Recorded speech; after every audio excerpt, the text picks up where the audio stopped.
guys, আসসালামু আলাইকুম. This is Momo from MAILTANK. সবাই কেমন আছেন? I hope সবাই অনেক বেশি ভালো আছেন, সুস্থ আছেন আর নিরাপদে আছেন. তো আজকে কিন্তু আমি তিনটা প্রোডাক্ট নিয়ে চলে এসেছি আপনাদের জন্য একদম ওয়ার্কিং প্রসিডিউরটা দেখিয়ে দেওয়ার জন্য. এর জন্য কি করতে হবে? এট ফার্স্ট আমাদের একটু কোড নাম্বারটা একটু মেনশন করে দিচ্ছি.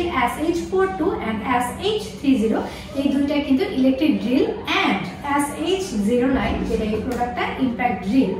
তো আসলে এই মেশিনগুলো সম্পর্কে অলরেডি কালকেও বলেছি, আমি লাইভে কিন্তু বলেই দিয়েছি. আজকে এটার একটু ওয়ার্কিং প্রসিডিউরটা আমরা দেখিয়ে দিই. আমাদের SH30 এবং SH09 দুটো সেটআপ এবং ওয়ার্কিং ফাংশন বোথ আর সেম. দুটোই হচ্ছে 13 mm এর ড্রিল বিট ইউজ করা যাবে ম্যাক্সিমাম.